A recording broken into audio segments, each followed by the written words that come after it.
Yeah. So you join us for possibly the shortest ever episodes of We Have No Cares. One of the most depressing. Oh, I don't know about that. I've certainly been more depressed after a loss, even a loss to Celtic. But I am Nick O'Hay. I am Robert Borthwick. And this is We Have No Cares, coming to you on the occasion of the cup dreams going up in smoke for another year. Yes. Hibs have lasted longer than us in the cup. Spartans have lasted longer than us in the cup. Tear it down and start again. It's a mad budget.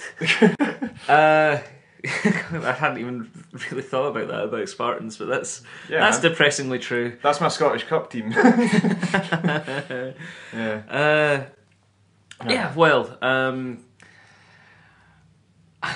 really don't know where to start. This was a very, very difficult game to even pay attention to. I think the first thing I'm going to get out there, though, I'm going to get my excuses in nice and early. All right. I'm going to go, we had not one, not two, not three, not four, but 5 definite starters out, and a further 3 or 4 players that would augment the squad, including how many strikers, Robert? All of them, basically. If that's a number, every. No, apart from Keatings, obviously. But yeah, no So, no Carrick, no El Haas, no That's Oliver. 3. And Oliver out on one. It would be, it would be clutching at straws to name Oliver as a big miss. So let's clutch right there. 4 strikers missing. All the straws, please. Damn you, Celtic. Yeah, so we took to the field with more or less, with an even weaker team than the one that faced Rangers last week, with McHattie nowhere to be seen, and El Hasnoui nowhere to be seen either after his seemingly minor knock Injury? against the Ibrox when has apparently laid him up for a couple of weeks. Yes. Now, obviously, I think you'll all know what the major talking points about this game is. So Robbie's beige jumper. What the fuck?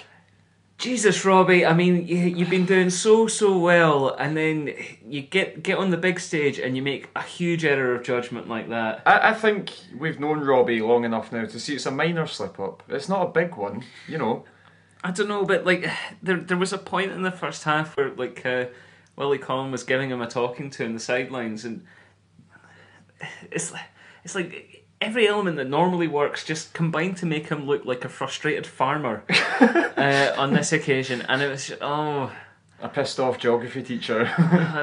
This is no good. Yeah, this is no good. And I think, to be honest with you, that's why Morgaro Gomez went flying into a tackle. He saw that Robbie had unbuttoned his wonderful jacket. He saw beige. The beige mist came down.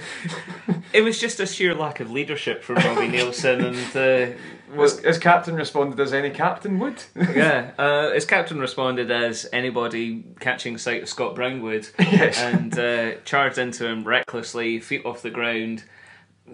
Studs sort of showing, at least half his studs showing. A good number of studs were showing. I'll be honest. I've just watched it again. They're on one of those vines. If you're aware of technology. Yes, I am. I mean, Robert, you're on Twitter literally all the time. You're fooling no one. Vines. No, I watched the one sort of better angle than the one that originally came out that I watched at the match to get a replay of it. And he jumps off the ground, but that's why he's sent off, is because he's jumped off the ground. Because by the time he gets to Brown, he's on the ground and his studs aren't really showing. He wins the ball. Yeah, he's sent off because he commits a challenge which is expressly forbidden in the laws of the game. It was daft. Other referees, I think, would have given a yellow card, but it's by the by. In my opinion. Yeah, I've seen yellows given for that. I've seen reds given for it. It's just it's Gomez made the mistake of giving the referee a decision to make, I think. Well, I mean, I suppose some of the more churlish elements of our support would point out that we saw similar challenges last week which got nothing. But that's not an excuse. Like I say, Gomez committed a challenge that you can get sent off for, and he was sent off for it. Yeah.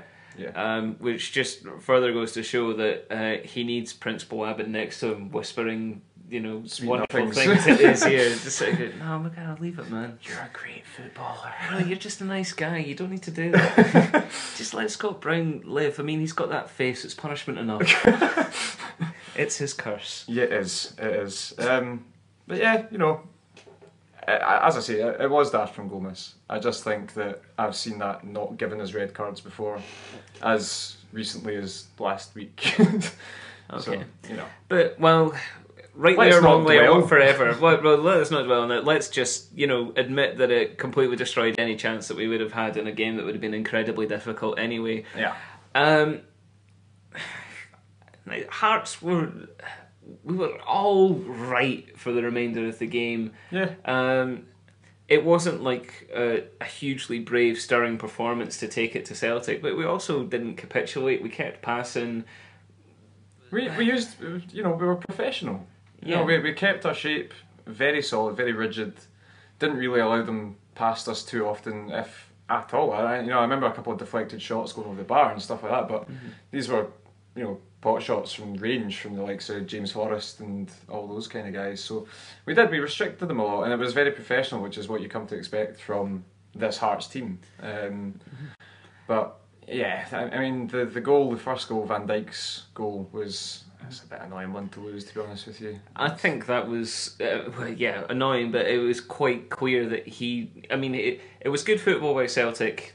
Van Dijk did have a lot of space, but he was in the very area that Morgaro Gomez would normally be patrolling at the edge of the box. Yeah. Some might make the argument that they've had enough time to adjust. I would counter that by saying you can't just create a body for all those sort of defensive set piece plans that you've made. Yeah.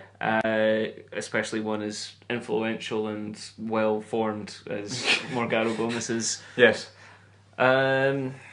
Yeah, so that was 1-0. That was all right. The rest of the half that happened, I suppose, I don't recall anything really of not coming from Hearts in the first half. Yep, confirmed. Nothing worth bothering with. And then early in the second half, the second goal, slightly more of a farce, I would suggest. Slightly more of a farce. I'm still fucking reeling about it. Might have been using comic understatement there, Robert. And that's why we are where we are. It's. I believe it was just an outright fucking dive, to be honest with you. But other people are claiming that he slipped. He didn't slip. At no point did he lose footing. I'm more in that. Maybe I just believe too much in the goodness of people, but it looked to me like. He was just trying to adjust himself around Brad Mackay, around the girthy body of Brad Mackay, and he was so dazzled by his beauty that he lost his footing and he fell down. Now at this point, maybe a more honest man would have stood up and went, "Oh no, I just slipped." But no, he fell down and went, "Oh wait a minute, I've fallen down in the box." Yeah, Mr. Collum. And Mr. Collum was always going to, point to the spot. Although it did take him about 15 minutes to do so. It was a strange one. I was in Section N today. Are you alright? Oh yeah, I'm fine. Yeah. I got to keep a Union Jack, so that was nice. Great. Kidding. There wasn't actually any, but no, it was right in front of me. You could see quite clearly that there was no contact, which has also been backed up by video evidence now. But that's been backed up by reality. Yes, it's been backed up by what happened. But yeah, Colum didn't give it straight away. He looked at his linesman, and his linesman sort of gave him a look to go, "I don't fucking know." And Colum just decided to give it anyway. And he's got previous for doing that kind of thing, giving penalties that he doesn't really know about. I think the most famous one was in an Old Firm game way back when, and Kirk Broadfoot fell over nothing, and Colum was looking the other way, and he gave a penalty to Rangers. He was generally looking in the opposite direction, and he's got previous for doing that kind of thing. At least he's an equal opportunity fantasist then. Yes, that's true. Yeah, he's just shit, basically. He just loves giving the benefit of the doubt to the attacking team. He just loves goals, he loves football. He's a frustrated centre forward. And bell end. He's a bell end. But yeah, it's just such a shite decision. Yeah. That really, the heads kind of went down for a while after that, and that's when Celtic capitalised with another couple of goals. But yeah, it wasn't much fun. Yeah, they had their burst after that. Anthony Stokes scored a goal. I'll be honest, at this point it was really hard to make my attention actually stick to the game. I was watching at home, being too poor to really afford the ticket, and that's a positive moment for poverty there. So so thank you to my employers for paying me slave wages. That's great. To be honest with you, I was there and I wasn't really paying that much attention because there was a bunch of Celtic fans in the front row that they were hilarious, basically. Examples of humanity, were they? They held the tricolour up back to front at one stage, so they were kind of big Ivory Coast fans for a while, and that's cool. There was a sort of permatanned One Direction fuck nut right in the front row as well that kept crossing himself at me. That was lovely. Cool. I don't really see the point in that, to be honest. I don't think he's really a religious man, he didn't look it. So I was paying attention to them, and then Anthony Stokes scored. Cool. Yep, entertainment. That's what I paid my £20 for. So do you know how Anthony Stokes scored his goal? Yeah, he picked it up in the box. It's sort of, I think they were attacking through the middle, and he turned, I think it might have been Patterson in the sort of left corner of the box. It was a good finish, you know. Mm-hmm. Left foot, put it right out of Alexander's way. That was a pretty good goal. And then their fourth was just a routine header. Van Dijk. Bad marking. He's leapt up by himself, and I would say he was never going to miss from there, but he missed an absolute sitter in the first half that was right in front of goals. So yeah, I was going to say that was going to be his hat trick, except for the point in the first half where he decided to kill a pigeon instead of score a goal. He's just got priorities and he needs to follow them. He just fucking hates that pigeon. He's really good mates with Dick Dastardly. But yeah, I think that's the only one where Hearts were really guilty of bad defending. Yeah, it was a bit of a shocker to lose, but to be honest, Celtic should have had a fifth goal. I've literally no idea why it was chalked off. Colin decided to give it as a foul by Commons, I think, on Alexander. Very expressive shrugs coming from Robert here. I don't know.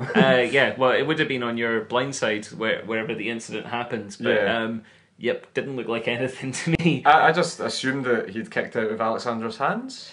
I don't think Alexander was ever fully in control. Oh, okay. Yeah, so bit of 50-50. Maybe that was that nice Mr. Collum taking pity on us. Fuck it, he's a great ref. Yep, what a guy. Let's invite him back. Done wonders for our goal difference. That's the Scottish Cup game, it's fine. Yeah, goal difference counts. Yep. But yeah, to bring it on to the Hearts performance of the second half. Mm-hmm.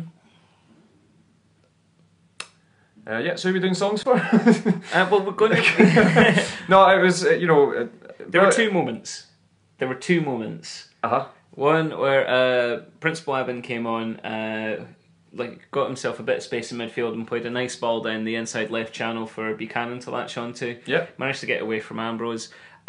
He did have a very inviting pass on to Keatings to his right.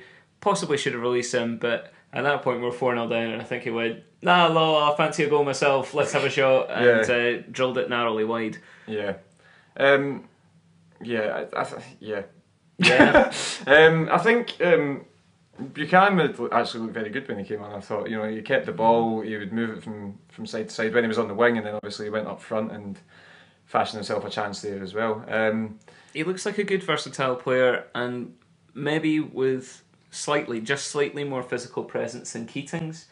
Keatings, I think, he did what he does. He ran about today. He put in his work. But it was a thankless task after Gomez got sent off. To be honest, the formation in the game was never going to be his, even with 11 men. With 10, he was just on hiding to nothing. He's a player that needs support. He's never ever in the world a lone striker. Yeah. I mean, even more so than Soufiane isn't a lone striker, but at least Soufiane has a little bit of physical presence to try and make the ball stick to him. Keatings did have sort of one moment where he managed to wriggle free from the defence, but other than that, it's not his game. Not his game. No, as I say, especially not with 10 men, that ruined any part of his game, because then King and Walker had to pull inside and help out. Well, particularly Holt. Holt had to basically become an absolute central midfielder. Yeah, and couldn't be that sort of buzzing number 10, which is actually where he excels. Yes. Talk about sort of general performance as well. I think Billy King needs a rest. I really think he does. Jamie Walker looked knackered as well, but King, he's still been, I think, our most important player goals-wise this year. Not for scoring them, but for setting them up as well. I think certainly he's a big part of what we do as an attacking force. But I think, get Sammy Nicholson fit and give him another run of games. Walker's, today aside, he's been okay since he came back in and scored a couple of goals and changed the game in the derby and stuff like that. I think he deserves to stay in the squad for now. I think his destiny is impact substitute, really, Walker. Yeah. It does beg the question, like, what do we do next week? There's so many guys injured. I think, we'll certainly see Blabin back in starting. Yeah. Possibly Wilson as well. Yeah. But up front, we're really looking thin. I mean, Keatings did go off injured. At this stage, we're basically looking at Robbie Buchanan. Yeah. Being our starting striker, unless we do recall Oliver from his loan, which is a possibility. Is it possible though? I'm not sure it is. Yeah, we can do it. 100%. Yeah, definitely. Like other than that, like if Nicholson doesn't get fit, we're really, really struggling. It sort of raises the idea that we might have to be pushing Callum Patterson to right mid or even centre forward. Oh God. Which is God, worrying. We're going to play Callum Patterson up front again, aren't we? I would hope that we'll play Buchanan up front and Patterson at worst will be right mid with Jordan at right back. Yeah. But in all seriousness, I think it will be Walker and King. Though I do agree that King needs a bit of time on the bench. Yeah, he needs to be rest, like what Nicholson's had currently, essentially. I think he needs that. It'll bring his game on a wee bit more as well to see that he's not undroppable, because he's basically started every single game for us this season. So, get Sammy in there, see what he can do. Yeah, I mean, other than that, like our only real option on the wing is young Flanagan. Those of you who follow at We Have No Cares on the Twitter feed, like once we went, I can't even remember if it was 3 or 4-0 then. I was shouting for McCurdy and Flanagan to get on, and we should just petrifac the shit out of this. Yeah, just bomb it. Yeah. But no, Robbie had some idea of just maintaining dignity. Christ, what does that get you? Fucking beige. So that was that game. It's gone. Let's forget about it forever, shall we? Good. Everyone agreed. Everyone's nodding. I can see all of you at home nodding. This is fantastic. Yeah. What cup tie? We'll have to remember it very, very slightly because we'll move on to songs right now. Okay. So at this point of the podcast, we would normally do some emails, and we do have a few from our loyal listeners, but they're not particularly relevant to this game. No. So I think we might just save them for a happier future. In the meantime, we are going to honour in song the only player who made a real, well, not the only player, but the player that the one shining light that we can glean from this game, the one sturdy, tight straw that we can clutch onto. And we're clutching you, Robbie Buchanan. Lucky you. Get ready to be clutched. Yep. So take it away, Robert. This is for you, Robbie Buchanan, not Nielsen. Buchanan, where's he play? Buchanan, where's he play? Buchanan, where's he play? Where's he play? That's it. I don't know that song. It's Rihanna, I think. Oh, Nana, what's my name? Yeah, I hear it now. Yeah, clearly. Yeah. And it's also funny because I don't know where he plays. It's a genuine question in the form of song. Fabulous. Yep. Right. It was either that or the Batman theme tune. Buchanan, na na na na na na na na na na na na right back. You should have gone with that. I will. Okay. Robbie Buchanan's a goal scorer. Plays up front all by himself, and on the wing, and right back sometimes apparently. Great crescendo, man.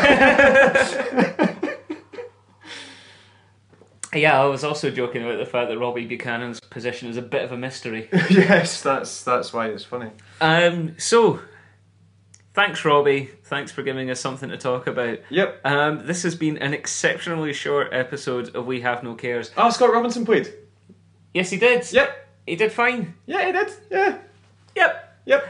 I really hope that, you know, if and when we lose a league game, we'll actually have a lot more to talk about it. I hope this doesn't come across as sort of like sour grapes and I was going, loss, I don't even really care about it anyway. Who even wants the Scottish Cup?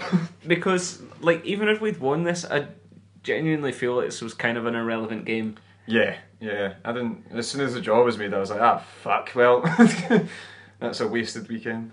So, like, if we lose a match that actually matters, then you can look forward to extensive and incisive commentary from We Have No Cares. But in this game, you can't analyse anything because there's nothing there. It's a ghost, phantom. No one cares.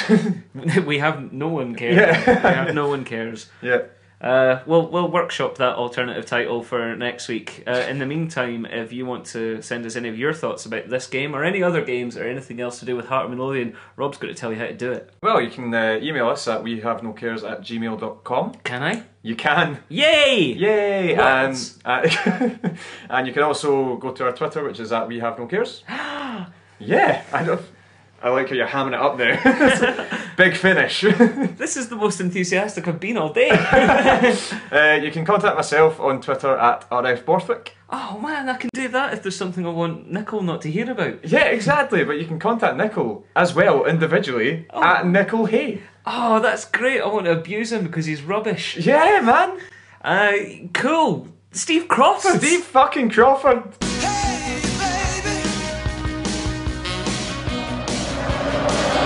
Amaruso, that's a run, it's a done!